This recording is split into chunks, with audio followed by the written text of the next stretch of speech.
The transmission arrived at precisely 3:47 Greenwich Mean Time, a moment that would be etched into human history forever. Jack Thompson stood in the underground command center beneath the Rocky Mountains, his weathered hands gripping the edge of a holographic display that stretched nearly 20 meters across. Around him, a dozen of Earth's most critical decision-makers waited in tense silence. The Zarkax representative was everything humanity had come to expect from the galaxy's most feared conquering species. Its exoskeletal form seemed to ripple with barely contained contempt, multiple compound eyes scanning the human representatives with a coldness that suggested millennia of unchallenged superiority. The creature's voice emerged as a series of clicks and modulated tones, instantly translated by the most advanced linguistic algorithms humanity had ever developed. Inhabitants of the third planet, the translation began, each word precise and cutting. Your civilization has been evaluated. Your technological development, while marginally impressive for a young species, falls far below the standard required for continued autonomous existence. The collective has determined that your resources, genetic diversity, and planetary infrastructure make you ideal candidates for assimilation. Jack Thompson's left eye twitched, a legacy of 3 tours in global conflict zones and years of high-stress diplomatic negotiations. He'd seen plenty in his 52 years, but this was different. This was extinction wrapped in bureaucratic language. The holographic display shifted, showing a galactic map that made humanity's achievements look painfully small. Thousands of star systems glowed with the Zarkax Collective's conquered territories, a web of controlled space that had swallowed civilizations for millennia. Beside each conquered world, small icons represented the fate of those societies. Some reduced to labor colonies, others completely eliminated, a few preserved as curiosities in the collective's vast biological archives. Sarah Martinez, the lead xenolinguist, leaned forward. Her fingers danced across a secondary interface, parsing every nuance of the translation. "They're giving us a choice," she muttered. "But it's not really a choice at all." The Zarkax representative continued. "You will surrender all military and technological infrastructure. Your population will be reorganized into efficient work units. Resistance is mathematically improbable. Of the 3,642 civilizations we have encountered, only 17 attempted meaningful opposition. None survived. A series of historical projections flickered to life, worlds reduced to ash, entire species transformed into labor populations, technological achievements erased. It was a catalog of galactic submission, a warning and a promise wrapped into one terrifying presentation. Jack Thompson had heard enough. He stepped forward, activating the human response channel. The command center held its breath. This wasn't just a diplomatic moment. This was the potential end of human existence. On behalf of Earth and our collective human civilization, Jack began, his voice steady and clear. "We have a response to your ultimatum." The Zarkax representative's mandibles clicked in what might have been anticipation or amusement. Countless conquered species had offered similar prelude speeches before their inevitable submission. Jack's lips curled into a smile that didn't reach his eyes. "We decline." For a moment, absolute silence filled both the human command center and the vast communication network of the Zarkax Collective. It was a silence pregnant with potential, the briefest of moments before a storm. Sarah Martinez's console began lighting up with real-time analysis. Probability matrices, linguistic breakdown, cultural response algorithms. Everything was spinning into overdrive. Her screen showed something unprecedented. The Zarkax communication network was experiencing a collective moment of computational confusion. They had not anticipated refusal. Behind Jack Thompson, the Global Defense Council members exchanged looks. General Rebecca Williams, head of Unified Military Operations, allowed herself the slightest smile. Preparations had been made. Contingencies upon contingencies.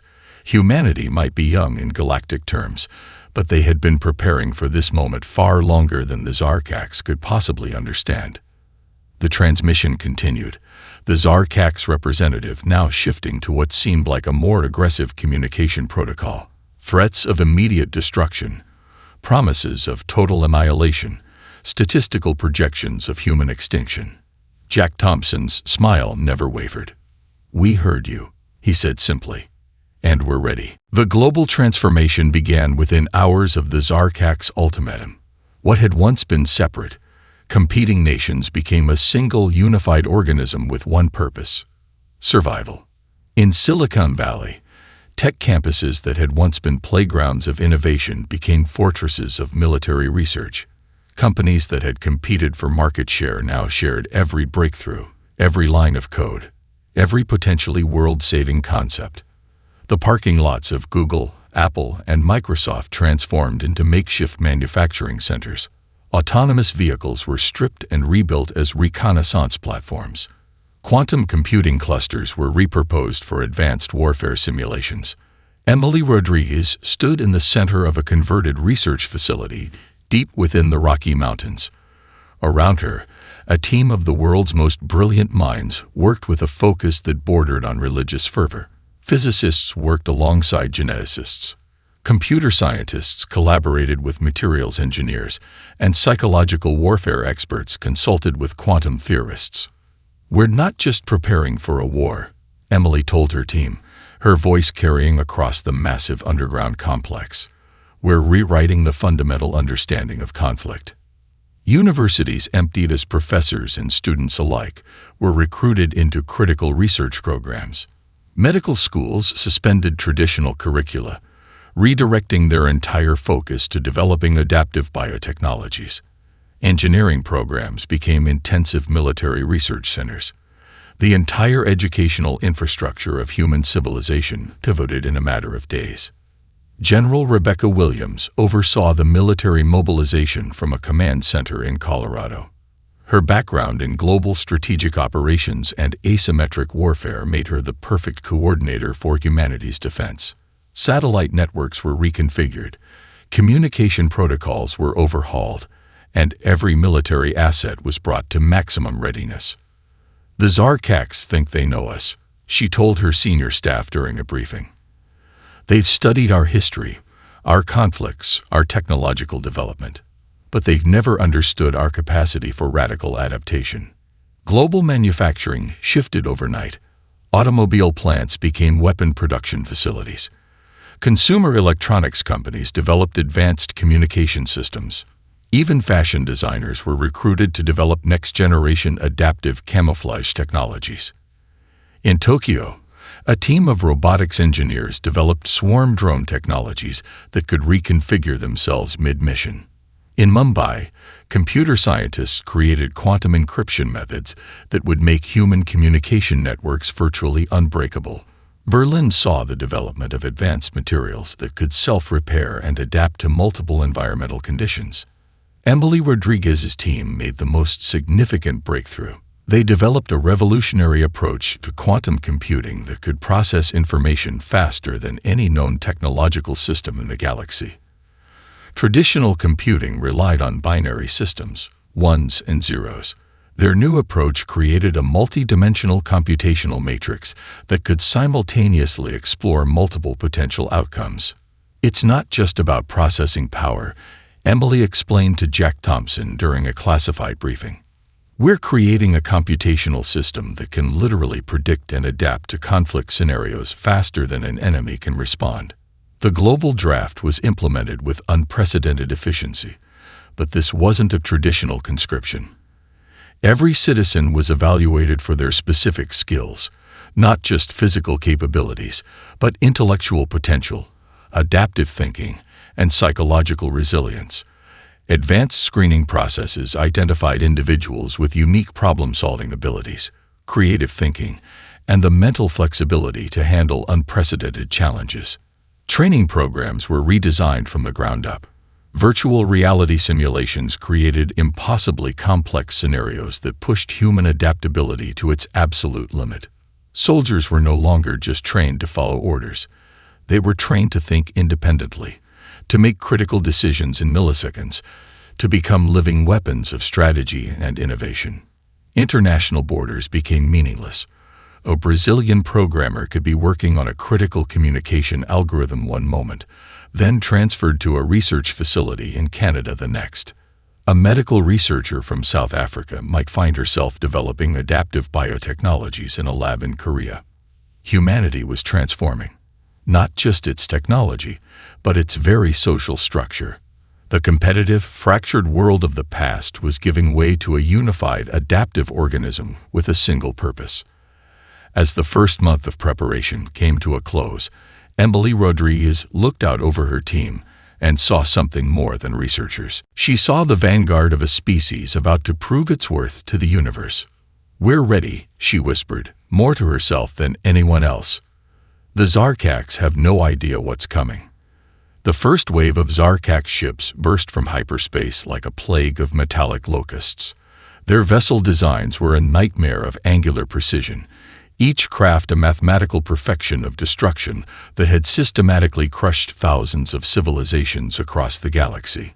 Massive battleships stretched kilometers in length, surrounded by swarms of smaller attack vessels that moved with synchronized brutality. Commander Michael Chen sat in the forward observation deck of the U.S. Defiance, his hand steady on the tactical interface. Around him, a crew of 30 specialists moved with a choreographed precision that would have been impossible just months ago. Each team member was a specialist, a hybrid of soldier and scientist, trained to adapt faster than the enemy could comprehend. Incoming transmission. Lieutenant Sarah Rodriguez called out, her fingers dancing across holographic displays. Zarkax battle network attempting to overwhelm our communication systems. Michael Chen allowed himself the slightest smile. Let them try. The quantum communication system developed by Emily Rodriguez's team was nothing short of revolutionary. Where traditional communication networks could be jammed or intercepted, this new system used quantum entanglement to create instantaneous, unhackable communication channels. Information moved faster than the Zarkax could process, creating a fundamental advantage that defied their millennia of combat experience. The first volley came precisely as predicted. Zarkax energy weapons, capable of splitting planets and reducing entire civilizations to ash, lanced out toward the human defensive positions. But humanity had been preparing. Each defensive platform was a marvel of adaptive technology, with energy dispersal shields that could reconfigure themselves millisecond by millisecond. Incoming cluster, Michael called out. Tactical response pattern Delta 7. The human fleet didn't just defend. They moved with a fluidity that seemed to defy traditional combat logic. Where conventional military doctrine suggested holding position or creating defensive lines, the human ships danced. They split, merged, reformed, a living, breathing organism of technological innovation. Emily Rodriguez watched from the ground control center, her team monitoring every aspect of the engagement. Quantum algorithms predicted Zarkax movement patterns before the alien ships themselves knew their intended trajectories. Each movement, each attack, was countered with a precision that bordered on precognition. They're trying to establish a containment zone, Sarah Rodriguez noted, analyzing the battle patterns. Classic Zarkax strategy: isolate and overwhelm.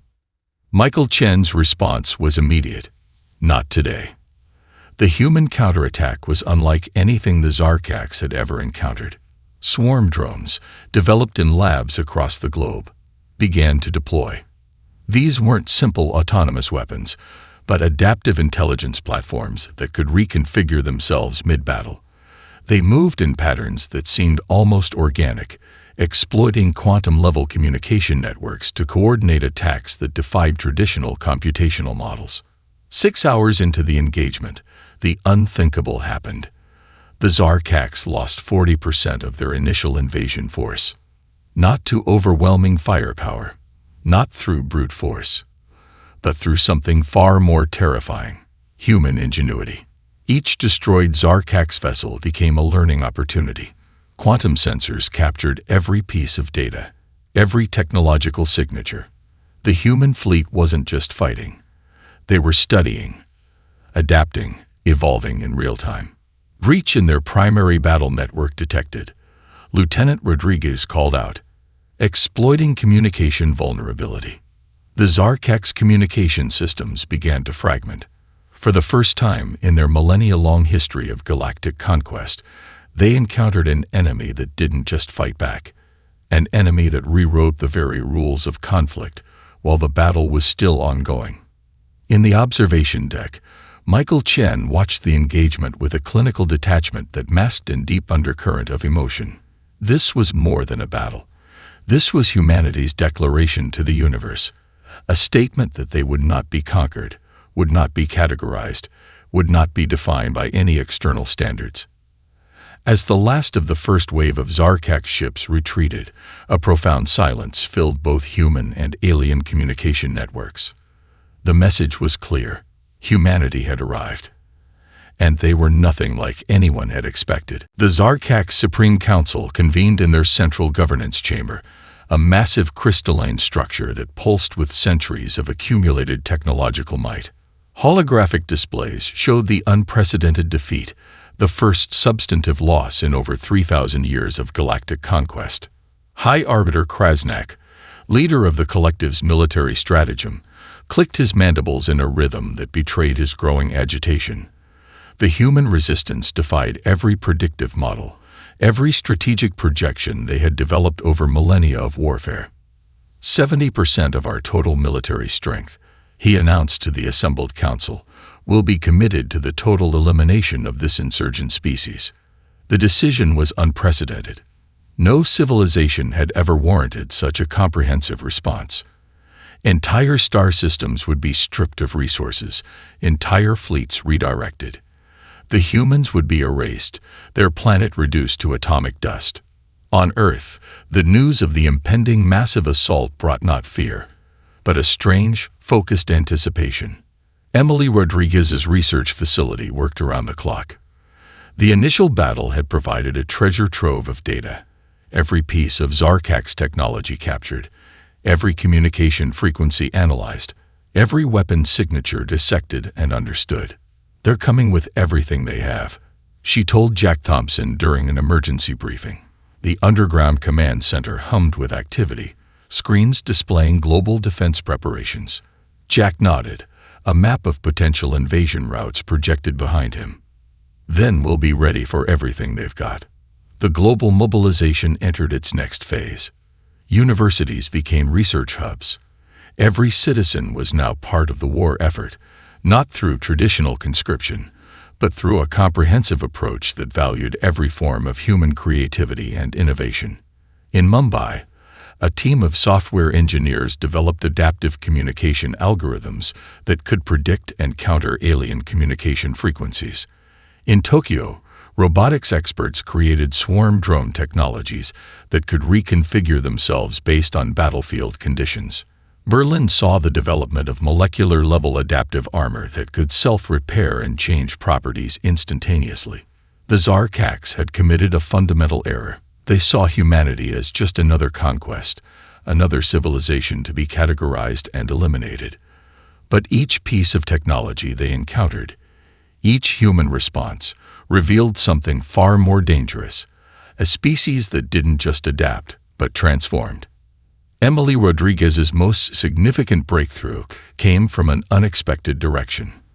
By analyzing the quantum communication networks captured during the first battle, her team developed a revolutionary approach to information warfare. It wasn't just about blocking or intercepting communications. It was about fundamentally rewriting the language of conflict. We're not just fighting them, she explained to her team. We're learning to think like them, and then completely subvert their understanding of warfare. Military training transformed. Soldiers were no longer just trained to follow orders, but to think independently, to make critical decisions in milliseconds. Virtual reality simulations created impossibly complex scenarios that pushed human adaptability to its absolute limit. General Rebecca Williams oversaw the Global Defense Network. Her strategy was simple yet revolutionary. Turn every potential weakness into a strength. The humans were outnumbered, outgunned, facing a species that had conquered thousands of worlds. But they had something the Zarkax could never understand: an ability to transform, to see opportunity in chaos. As the Zarkax fleet approached, humanity prepared not just for survival, but for a fundamental reimagining of interstellar conflict. Each captured piece of Zarkax technology became a learning opportunity. Reverse engineering happened at a pace that defied traditional scientific method. What would have taken decades was now accomplished in weeks, sometimes days. The global defense network was no longer just a military system. It was a living, breathing entity, adaptive, responsive, capable of learning and transforming faster than any known technological system in the galaxy. Jack Thompson watched the preparations with a sense of grim satisfaction. The Zarkax thought they were coming to crush humanity. Instead, they were walking into a trap of human innovation. "They have no idea," he muttered, watching the strategic displays, "what's about to hit them." The breakthrough came on a Tuesday, in a laboratory buried 3 kilometers beneath the Colorado Rocky Mountains. Emily Rodriguez had been awake for 72 consecutive hours, her mind racing faster than the quantum processors surrounding her. What started as a random observation during a late-night analysis session transformed into something extraordinary. The nano-swarm technology they had been developing suddenly exhibited capabilities that defied every known principle of artificial intelligence and adaptive systems. "It's alive," she whispered, watching the molecular-level systems reconfigure themselves in ways that seemed to transcend programming. The nano-swarm was more than a weapon. It was a living, thinking ecosystem of technological innovation. Each individual nano-unit could communicate, learn, and adapt instantaneously. They could change their molecular structure, pass through seemingly impenetrable barriers, and reorganize themselves based on environmental conditions faster than any known computational system. Dr. Robert Chen, the lead materials engineer, watched in astonishment as the nano-swarm demonstrated capabilities that broke fundamental laws of physics. They could exist in multiple states simultaneously, communicate across quantum entanglement without any discernible signal, and adapt their very fundamental structure in milliseconds. "This isn't just a technological breakthrough," Robert told the assembled team. "This is a fundamental reimagining of what technology can be." Global military and scientific leadership converged to understand the implications. Each nano-unit was essentially a microscopic learning system, capable of collecting and processing information at speeds that made traditional supercomputers look like ancient calculators. They could repair themselves, replicate with controlled precision, and adapt to virtually any environment. Military applications were immediately apparent. These nanoswarms could infiltrate enemy systems, repair damaged equipment instantaneously, provide real-time tactical information, and even modify their own capabilities mid-mission. A damaged spacecraft could potentially repair itself. A compromised communication network could restructure itself faster than an enemy could detect the breach. But the potential went far beyond warfare. Medical researchers realized these nanoswarms could revolutionize healthcare. They could potentially repair cellular damage, target specific medical conditions at the molecular level, and adapt treatment in real time based on a patient's changing physiological conditions. Environmental scientists saw solutions to climate challenges. These nanosystems could potentially clean pollution, repair ecological damage, and create adaptive environmental protection systems. The global implications were staggering. Jack Thompson understood immediately that this was more than a weapon. This was humanity's declaration to the universe, a technological breakthrough that would fundamentally change everything. During a classified briefing, Emily demonstrated the nanoswarm's capabilities. A small section of damaged metal was placed under a high-powered microscope. The nano-unit swarmed across the surface, analyzing the damage, then systematically rebuilding the molecular structure. Within minutes, the damaged metal was not just repaired. It was stronger than the original. "They learn," Emily explained, "not just in a programmatic sense, but in a way that mimics biological learning. Each interaction becomes part of their collective knowledge." The Zarkax had studied humanity for decades, believing they understood human potential. They had cataloged human technological development, created predictive models of human innovation. But they had never anticipated this, a technological system that was more organic than mechanical, more adaptive than any artificial intelligence they had ever encountered. General Rebecca Williams saw the strategic implications immediately. These nanoswarms could turn every piece of human technology into a living, thinking system. A damaged tank could repair itself. A compromised communication network could restructure itself instantaneously. A spacecraft could adapt to unknown environmental conditions in real time. The first full-scale test came unexpectedly. A simulated combat environment was created, throwing impossible scenarios at the nanoswarm system. Each challenge was met not just with a solution, but with an innovation that fundamentally changed the parameters of the problem. As the test concluded, Emily Rodriguez looked at her team. They weren't just scientists or engineers anymore. They were the architects of a new understanding of technology, a bridge between the mechanical and the biological, between programming and living intelligence. "We're ready," she whispered, watching the nanoswarms dance across the display. "The universe has no idea what's coming." The first strike came like a whisper, then transformed into a hurricane. Jack Thompson stood in the Global Command Center, watching as humanity's counteroffensive unfolded across multiple star systems.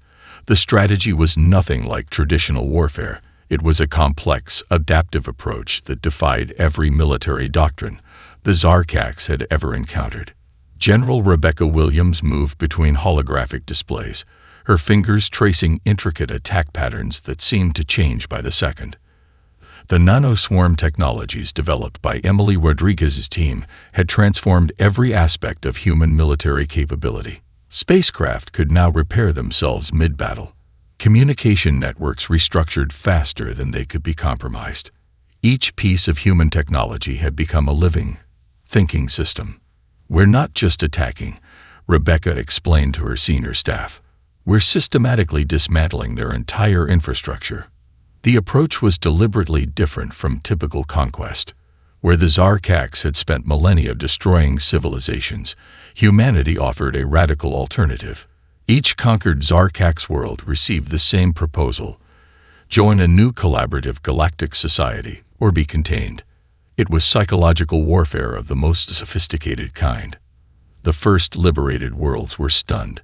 Civilizations that had existed under Zarkax oppression for generations suddenly found themselves with a choice. Human diplomatic teams arrived not with weapons, but with technological solutions, medical assistance, and collaborative frameworks for rebuilding. On a planet once known as Varkex Prime, a population that had been reduced to industrial slaves for centuries watched in disbelief as human ships approached. Instead of weapons, they deployed reconstruction modules, nanoswarm systems that could repair environmental damage, rebuild infrastructure, and provide medical support. Emily Rodriguez had designed these systems with a crucial insight: technology could be a form of liberation. The Zarkax communication networks began to fragment. Their centralized control system, which had worked flawlessly for thousands of years, couldn't comprehend the decentralized approach humanity was taking. Each liberated world became a potential ally, each conquered system a potential point of resistance. Jack Thompson understood the deeper strategy. This wasn't just a military campaign. It was a fundamental reimagining of interstellar conflict. "We're not just fighting a war," he told his senior staff. "We're offering an alternative to the way things have always been done." The nanoswarm technologies proved revolutionary in ways beyond military application. On liberated worlds, these adaptive systems could rapidly reconstruct infrastructure, clean environmental pollution, and provide medical support. Entire planetary ecosystems could be restored in months instead of centuries.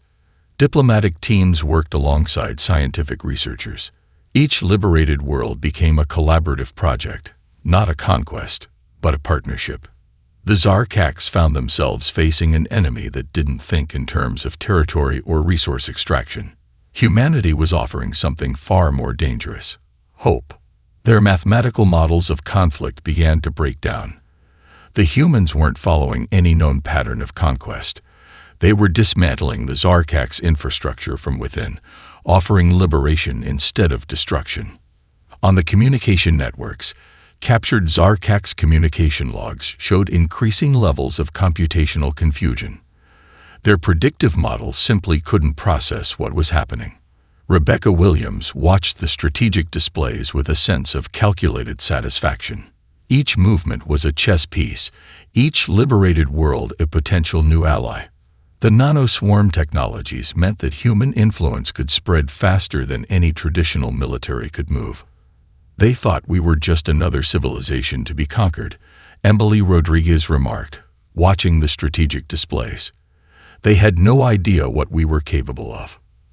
The counteroffensive was more than a military campaign. It was a philosophical revolution. Liberated worlds began to share their stories. Civilizations that had existed under Zarkak's oppression for generations suddenly found themselves with technologies that could transform their entire existence. Medical systems that could cure generational diseases, environmental restoration technologies, communication networks that connected them to a broader galactic community. Jack Thompson understood the deeper strategy. This wasn't just about winning a war. This was about offering a fundamentally different way of existing in the universe.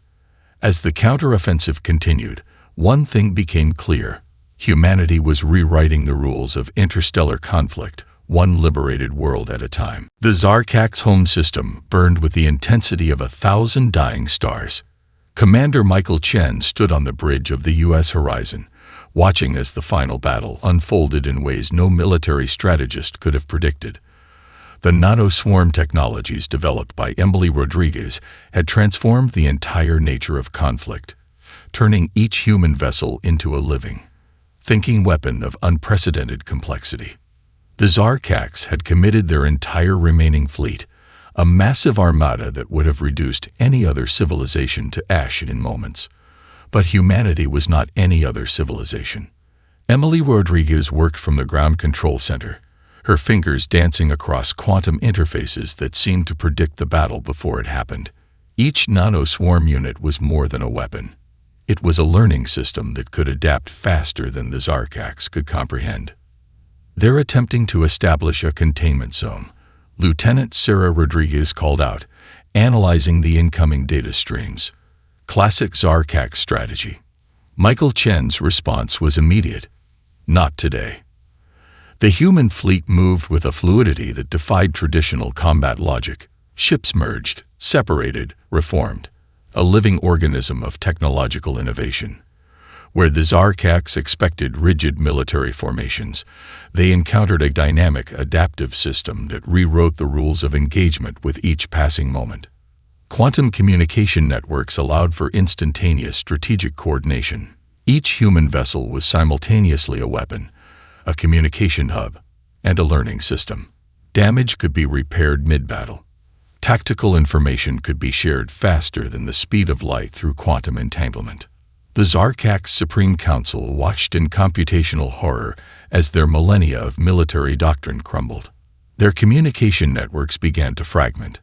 The centralized control system that had dominated galactic conflicts for thousands of years simply couldn't process the decentralized, adaptive approach humanity was using. Jack Thompson oversaw the operation from the Global Command Center, understanding that this was more than a military engagement. This was a fundamental challenge to the way the universe understood conflict. We're not just fighting, he told his team. We're demonstrating a new way of existing. The nanoswarm technologies proved revolutionary in ways the Zarkaks could never have anticipated. Each human vessel could now repair itself instantaneously, adapt to changing battlefield conditions, communicate across impossible distances, learn and improve its own systems mid-battle. Liberated civilizations that had suffered under Zarkak's oppression now joined the human fleet. What had begun as a defensive war had transformed into a liberation movement that spread across multiple star systems. Emily Rodriguez's most brilliant innovation became clear during the final confrontation. The nanoswarm systems weren't just adaptive, they were fundamentally transformative. They could break down and rebuild technological systems at the molecular level, turning enemy weapons into allied resources in moments. The Zarkak's flagship, a massive construct that had been the centerpiece of their military might for centuries, suddenly found its own systems turning against it. Weapon systems reconfigured, communication networks collapsed, defensive shields became permeable.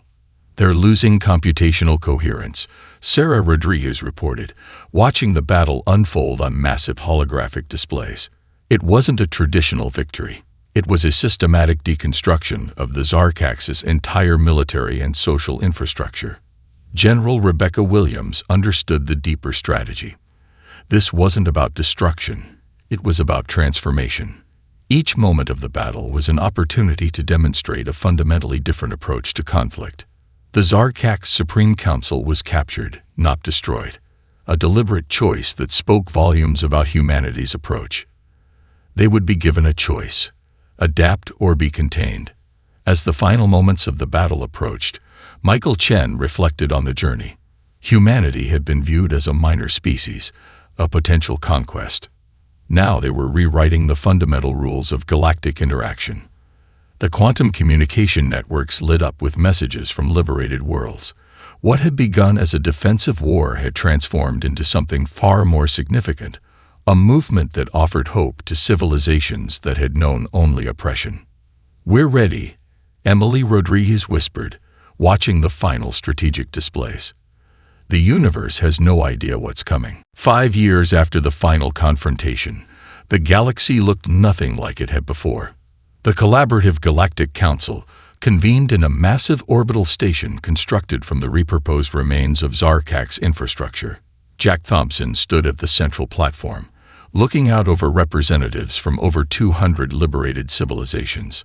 What had once been a war of survival had transformed into something far more significant, a fundamental reimagining of interstellar cooperation.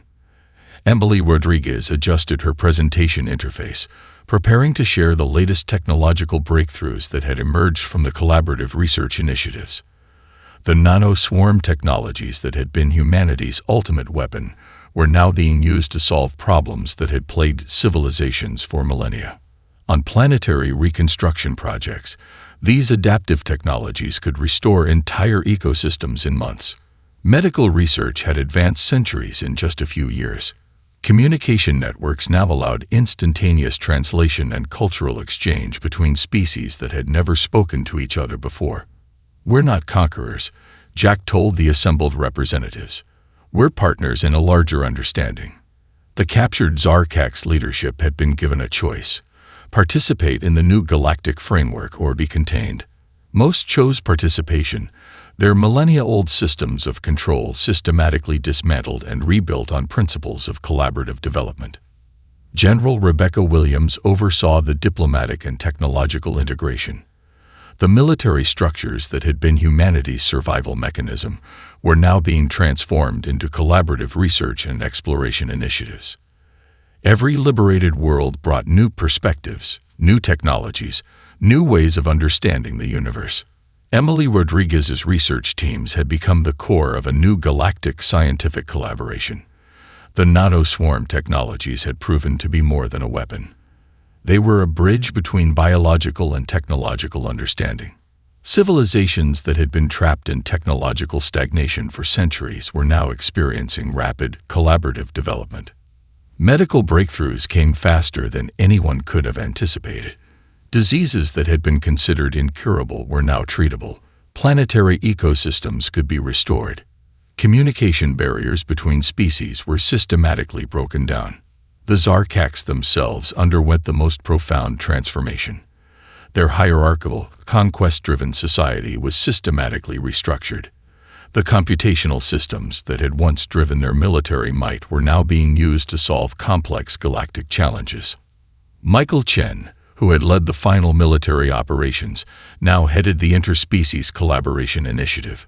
His team worked to create frameworks that could bridge fundamentally different ways of thinking, communication, and existing. "We're not erasing differences," Michael would explain in his diplomatic briefings. "We're creating a framework where those differences become strengths." The economic models changed dramatically. Resources were no longer something to be conquered, but something to be shared. The nano-swarm technologies allowed for unprecedented resource management and distribution. Worlds that had been strip-mined for millennia could now be restored and revitalized. Sarah Rodriguez led the communication technology development. The quantum networks that had been humanity's ultimate weapon were now creating unprecedented levels of cultural and scientific exchange. Species that had never spoken to each other were now sharing knowledge in real time. Jack Thompson reflected on the journey during a private moment in the orbital station. What had begun as a desperate fight for survival had transformed into something far more significant.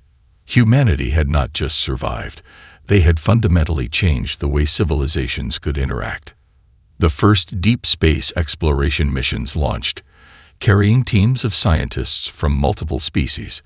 These were not conquest missions, but collaborative research initiatives. Each mission was a testament to the new way of existing that humanity had demonstrated.